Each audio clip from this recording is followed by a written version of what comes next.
Previously on Alan Wake, Alice has been kidnapped. Alan, please help me. Alice? You'll do exactly what I say if you ever want to see your wife again. I can't tell anyone except my agent Barry. Damn it, Barry, they'll kill her! You're my best friend, and I'm worried that you're not right in the head. The ransom is a manuscript I supposedly wrote that's coming true before my eyes. It happened just the way it was on that page. So dark. I have found only a few scattered pages. I want the entire manuscript. The deadline is in 2 days. I found Mr. Wake's pages.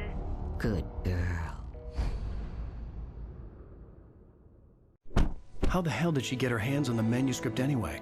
I don't know. She's resourceful. I told you you were too hard on her. Listen, I found out all sorts of interesting stuff while I was digging around. Yeah. Mr. Wake, it's Sheriff Breaker. We have an FBI agent here, Agent Nightingale. FBI? He's anxious to see you. You'd better come to the station. Okay, I'll be right over, Sheriff. Let's make this quick, huh?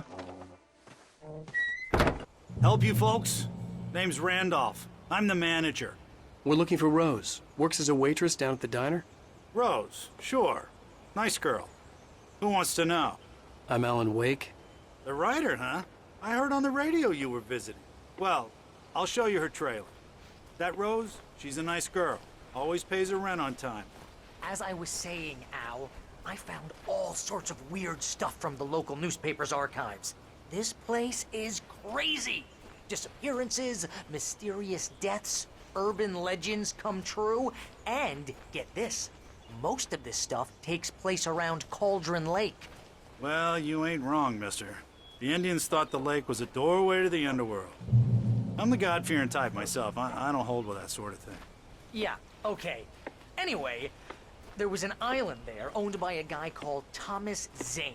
Now, some of the articles I found about him make him out to be a famous writer, but I ran a bunch of searches, couldn't find a single thing he wrote. Zane was heavily into diving, so much so that the place came to be called Diver's Isle. But the volcano under the lake erupted in 1970, and Zane went down with the island. Yeah, how about that? It was there in the morning, as if it had fallen from the sky. But it would take a tornado to lift something like that. We're damn lucky it didn't crush any of the trailers.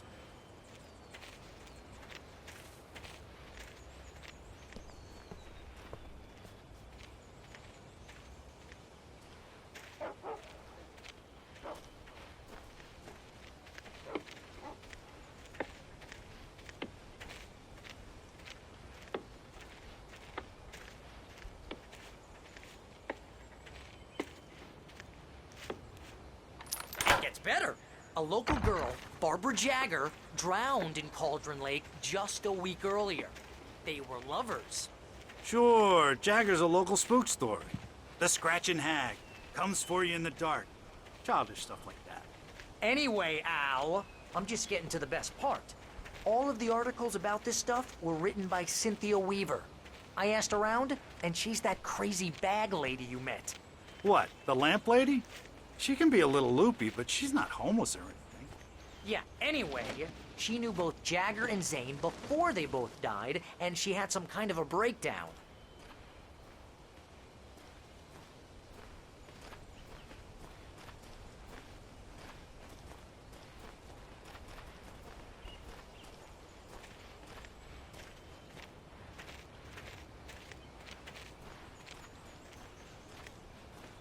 Well, mister, this here's Rose's trailer. You mind me asking what you want with her? We're just here to talk to her, pal.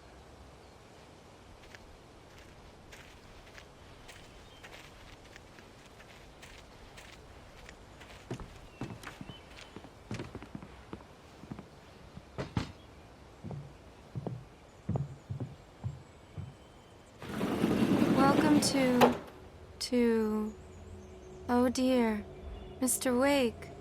I'm so glad you're here. Rose, you have my manuscript?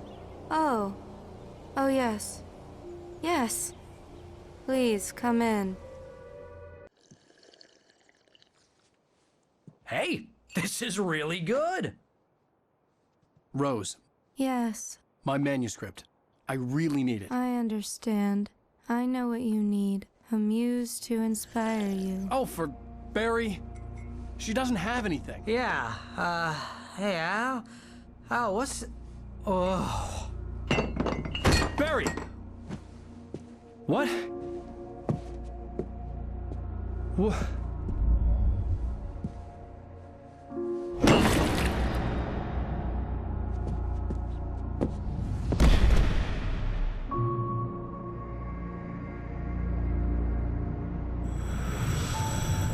It's coming for you, hiding in my barber's skin.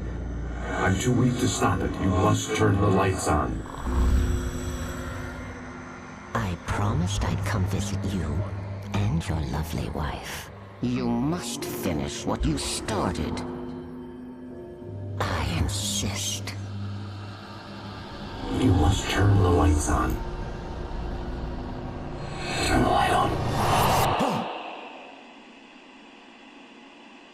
Back to work, boy.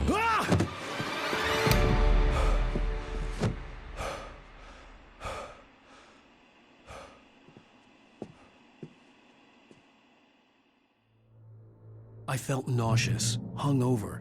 Only anger kept me going. I can't tell reality from dream anymore, but it seems I have an imaginary editor to help me. She's an old woman in a funeral dress. I call her Barbara Jagger. She's very strict. I'm writing faster and faster. My manuscript is being heavily revised. The edits are getting very aggressive, and each day there's less of me and more of her. I hate it, but I know she's right. She promises me I can save Alice this way. She knows more of this than I do. About the complex incantation I'm attempting. About this place. She's worked with another writer under similar circumstances, Thomas Zane. The genre of the story seems to be shifting. It's turning into a horror story. I'm getting close. I can feel it.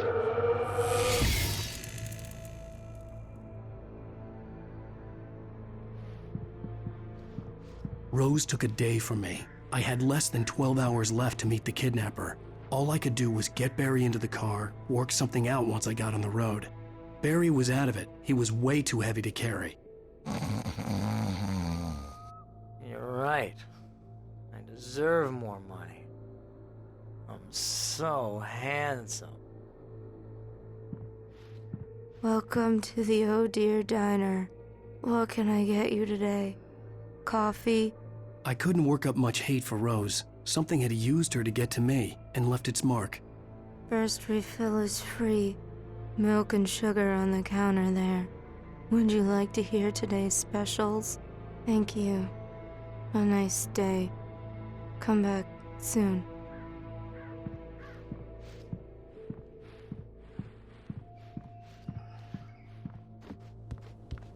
My gun and flashlight were gone. I'd have to find a way to get Barry into the car as quickly as possible. There was no time to waste.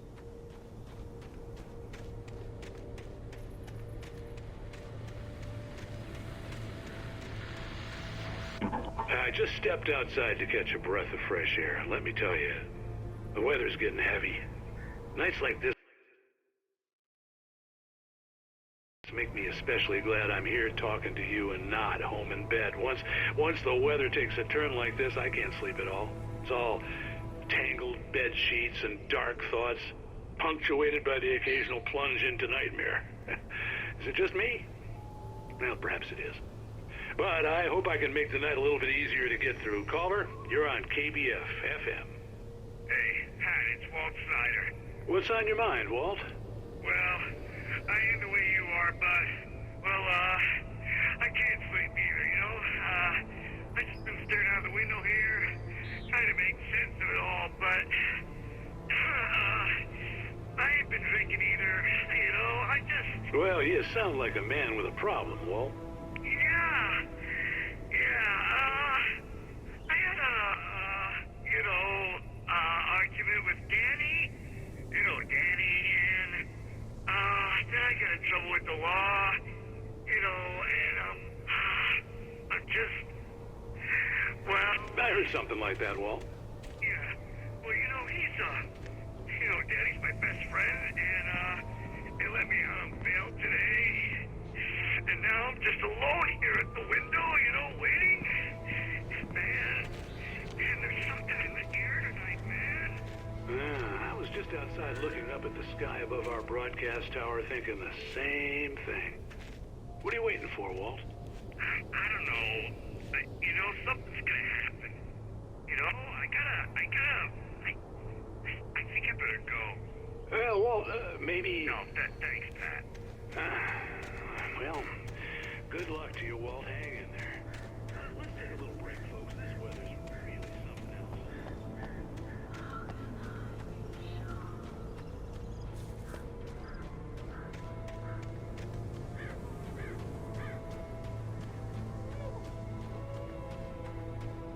Oh, you're gonna get it now.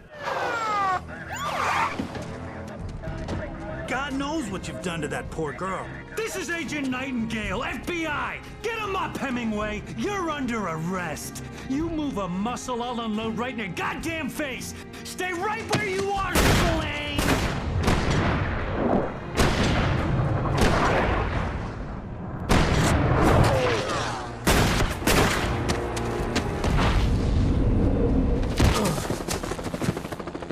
What are you?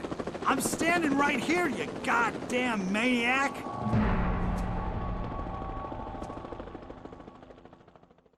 I hated to leave Barry behind, but there was no way I'd miss my appointment with the kidnapper. Get up, Mr. Wake. Come on. Make it easy. Get after it! Don't let him get away! Move it! Move it! Move it! I'll have the shot if you let him get away!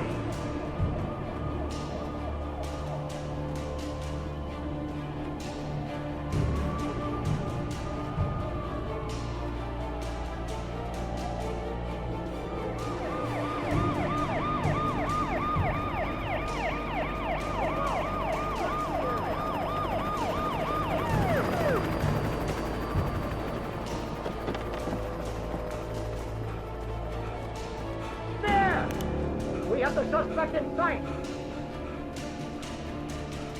Okay, men. Keep your eyes peeled. He's gonna try to make it through here. This way! Oh, damn.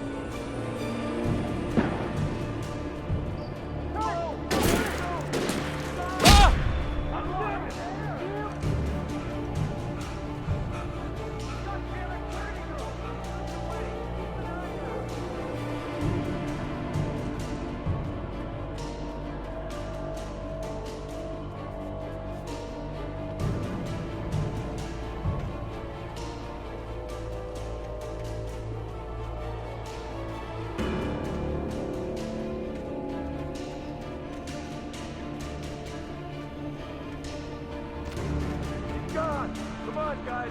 We need to head him off. For decades, the darkness that wore Barbara Jagger's skin slept fitfully in the dark place that was its home and prison. It was hungry and in pain. It dreamed of its nights of glory when the poet's writing had called it from the depths and given it a brief, terrible taste of power and freedom. The rock stars had stirred it from the deep sleep the poet had sunk it back to in the end. When it sensed the writer on the ferry, it opened its eyes.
Rose didn't know how the strange old lady got in her trailer, and she looked wrong somehow.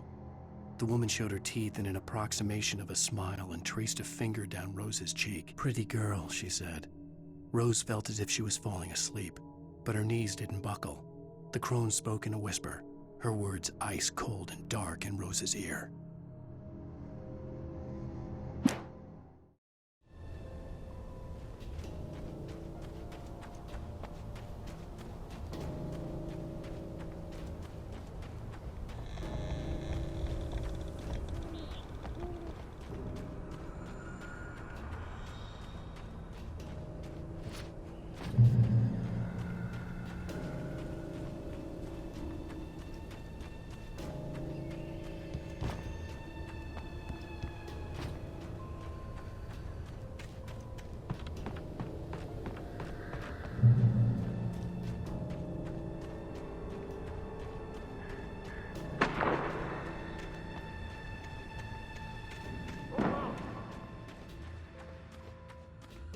Search the area!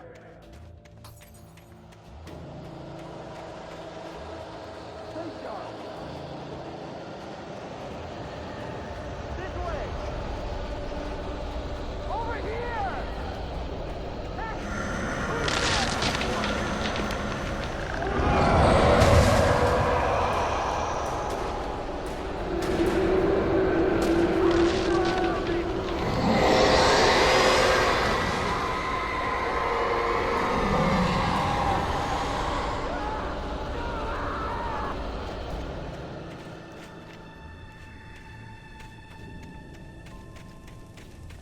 This horror was everywhere I went, circling me. The cops didn't stand a chance. They were after a writer, not a monster.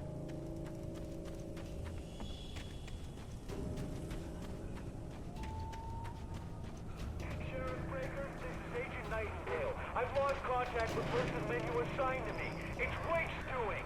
Wait, are you seriously telling me that geek writer just took out my deputies? Are you kidding? I mean, have you seen this guy? He wears a tweed jacket. Over. He's the guy we're chasing. If it's not him, who then? Bigfoot? Over. I don't know yet, but I'm not in the habit of jumping to conclusions. That tends to come back and bite you in the ass. Out.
This is James. Mulligan, Thornton, come in. Over. Thornton here. Jake, we got both Wheeler and Rose in custody. They didn't put up a fight or anything. Why, they were...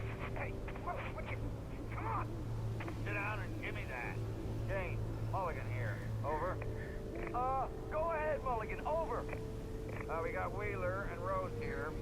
Wheeler's drunk or hopped up on something. Speaking of which, that Fed had a pretty distinctive whiff of Rhoda Scotch about it, you know what I mean. Over. I don't have anything on that, Deputy Mulligan. Over. Well, whatever. Anyway, Rose is just being plain weird here. You better get Doc in to take a look at both. Over. Gotcha. You better get them here quickly. The Fed's gonna want to interview Wheeler. Over. Oh, yeah. I could see the lights of the radio station in the distance.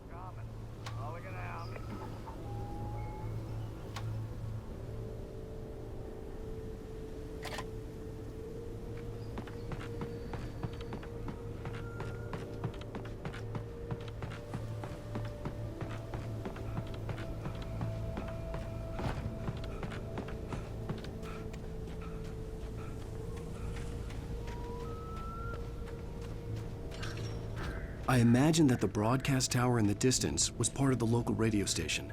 Maine seemed like a decent guy. Perhaps he could give me directions to the coal mine.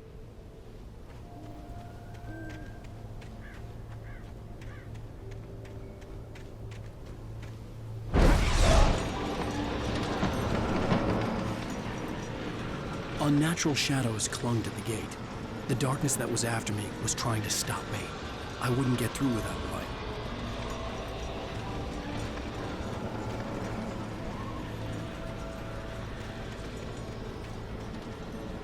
There was no power to the searchlight.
The flashbang grenades. They were an ideal weapon for my situation. Team 1, come in. Over. Team 1, this is Sheriff Breaker. Report. Over. Team 2, come in. I need a report. Over. Come on, guys. Talk to me. Come in, please. Over.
Call.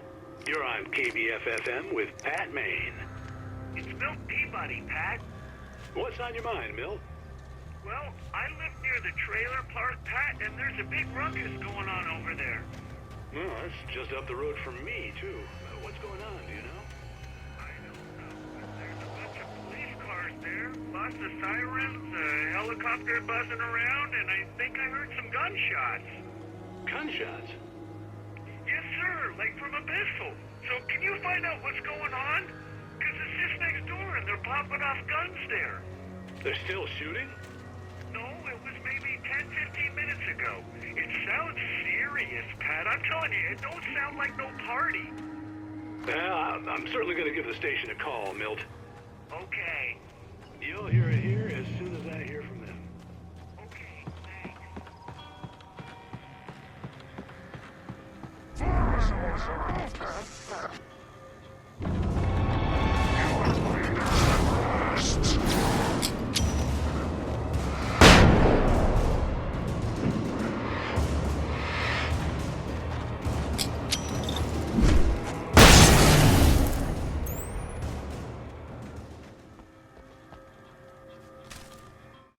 Touched by the dark presence, Rose was lost in a dreamland where everything was drawn in black and gray crayons. The old lady had promised her that all her wishes would come true. She would be Alan Wake's muse. She was smiling so hard it hurt her face. She crushed a bottle full of sleeping pills into the coffee. Deep down inside, she was screaming in terror.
I hope Maine could lend me a car to get to the coal mine.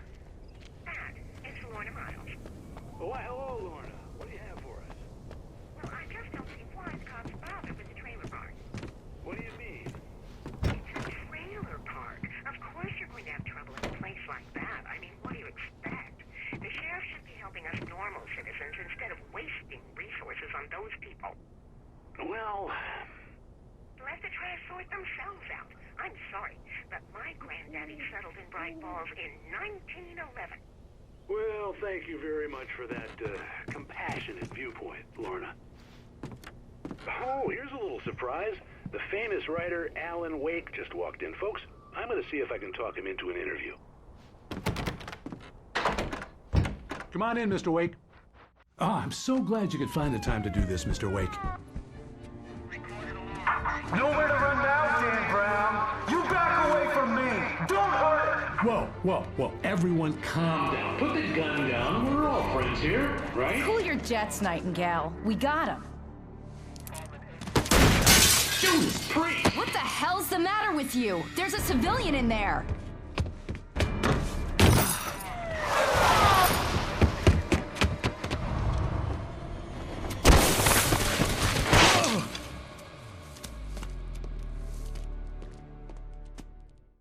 I'll get you yet, even if it kills me. You hear me? You hear me, H.P. Lovecraft? I had fallen off so many cliffs it was ridiculous. That's what you get for naming a book The Sudden Stop. It was probably good I hadn't had the chance to tell Maine where I was going. I'd have to lose the cops and find my own way to the mine. Nightingale stared through the broken studio window into the dark woods. He turned around, started to walk out, but Maine grabbed his arm. "Young man, you almost shot me. You don't shoot off rounds at people like that. What's the matter with you?" Nightingale shook his arm free, marched out. His cheeks burned with rage and humiliation.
Danny had stepped out, but what stumbled back in was something else. Something alien.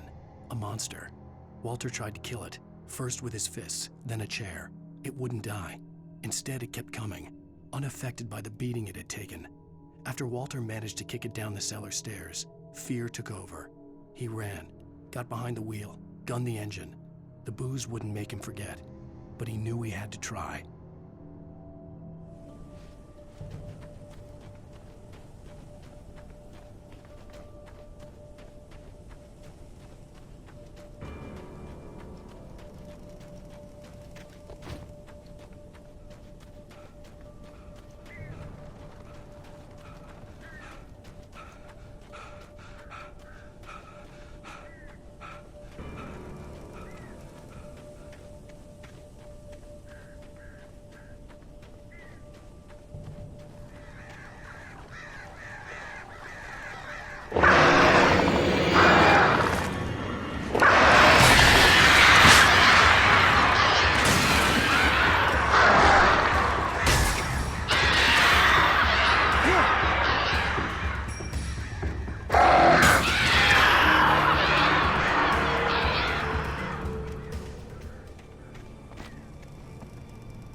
There was no sensible reason for the power company work lights to be here.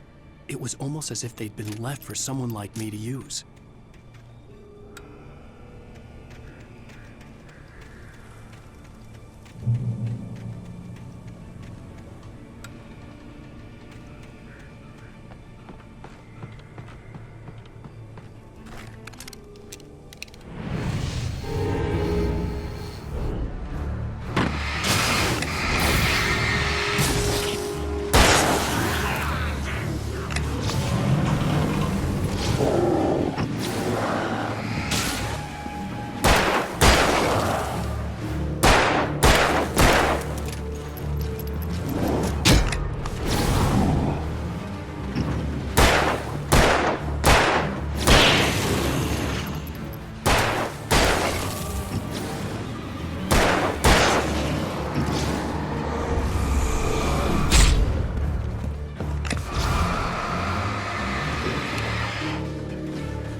Sarah trusted her gut, and her gut said Agent Nightingale was an asshole.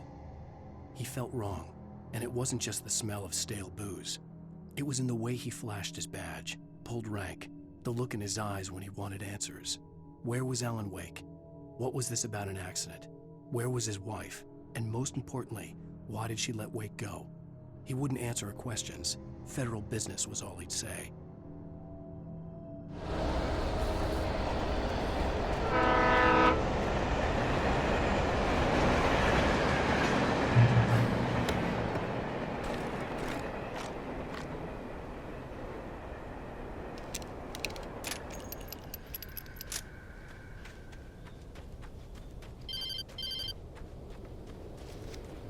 Hello? The most stubborn man I've ever met. Alice? Alice? Alan, I'm so afraid. It keeps me in the dark. Please help me. I look at you, Alan, and it's not you. Something else. Looking out from behind your eyes. Alice, I'm here. I'm so alone here. It's all gonna go to hell. You need to be careful. Cooperate. The connection had been terrible, but that wasn't the only thing that hadn't been right with the call. She sounded wrong somehow, but she had called me. The pipe wrenched itself loose from the bridge's steel framework. Wrapped in darkness, it floated in midair, twitching. For a moment, I didn't understand what I was looking at. The heavy object lurched at me with impossible force. I threw myself out of the way, but just barely. When I turned my flashlight on it, it shook in a dark rage before it flew at me again.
I could see a railway bridge up ahead and a warehouse of some sort on the opposite shore.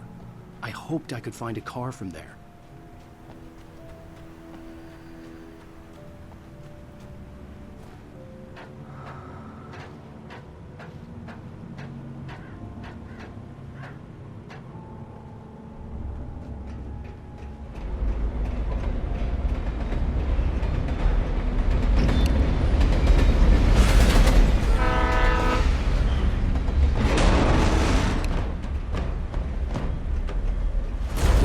That was pursuing me was growing stronger, and it was taking over everything in its path.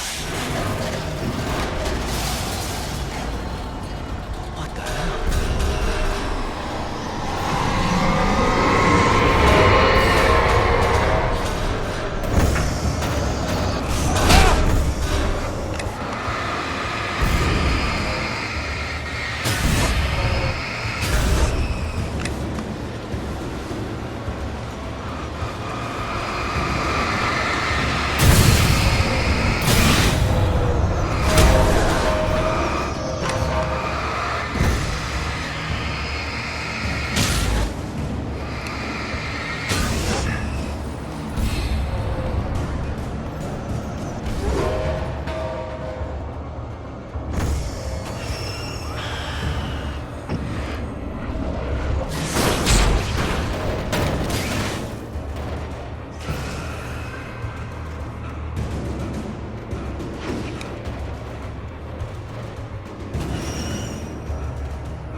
As a teenager,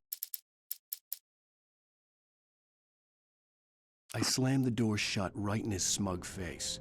He pleaded for me to open the door. True to form, the asshole actually thought I would obey. I had no sympathy left, no guilt either, not for him. I took a moment to savor the scream. I bet I had a smile on my face. It was all that I had time for. The dark presence was inside the lodge with me. Just starting to get interested in writing, Stephen King had been a source of inspiration to me. I thought about all the inanimate objects that had come to life in his books. No one is safe in a good horror story. Certainly not the protagonist. That's what makes them fun. This was anything but. The darkness could possess anything, and it was getting closer.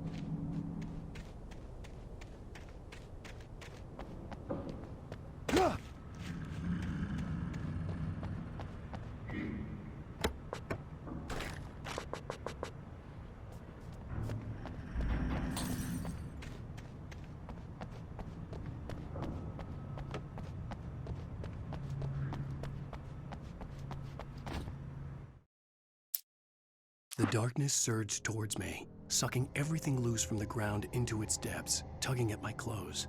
I saw the flare the kidnapper had dropped and threw myself towards it just as I felt my feet leave the ground. The darkness embraced me with the force of a tornado. Somehow I managed to light the flare. The darkness roared and cast me away. I fell toward the dark waters of the lake far below.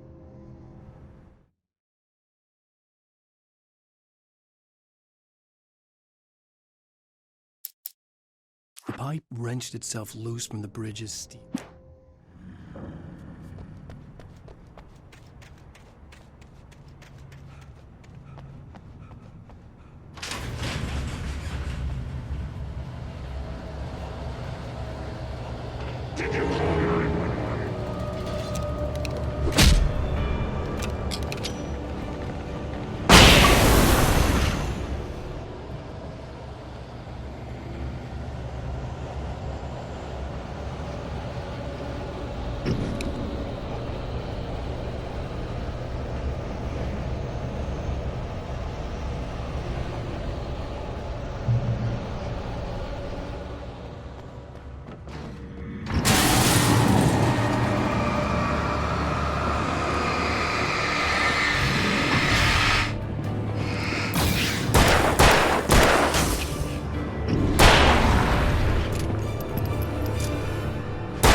We take the facts of our existence for granted, unaware that they are merely a thin veneer of desperate self-delusion, covering a vast cosmos of madness and horror. All too often, the stars are right. In Night Springs.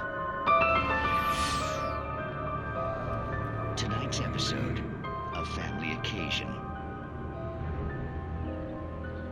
Journalist Alvin Derleth's trip to study the local customs of an insular community in Night Springs has been less than successful. Until tonight. Well, I'm glad you changed your minds about this. Ancient customs, local mythology. My editor loves this kind of stuff. Well, Mr. Derleth, we don't want to feel like we're on exhibition. But you have demonstrated the seriousness of your intent. Oh, I am serious. Really, just do your thing. I'll stay out of your way and observe. Actually, I thought you could assist us. I'm afraid we are a man short. It would provide you with an intimate perspective. Could I really? Of course, Mr. Derleth. Well, I guess that's the least What would I have to do? Oh, here. Let me show you with a kiss.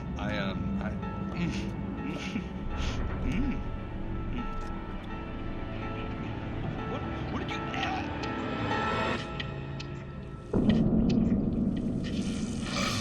Oh, Mr. Derleth, you have well pleased Nixie Perka, the dweller in flesh. Your body shall host his 1,000 young, and all shall be glory.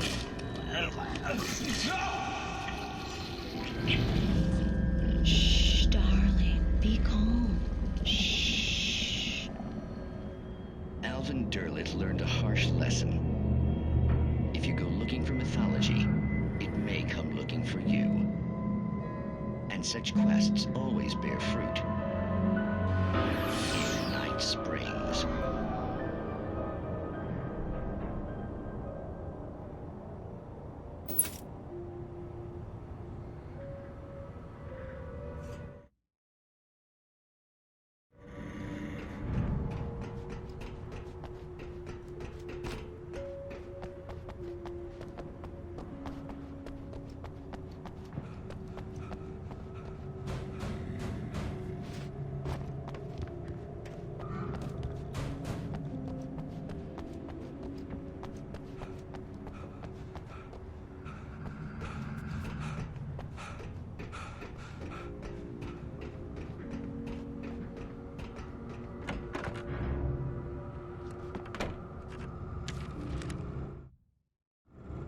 The darkness surged towards me, sucking everything loose from the ground.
never been this glad to see the sunrise.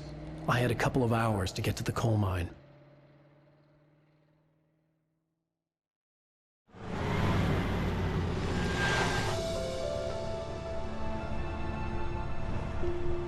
The coal mine wasn't far now.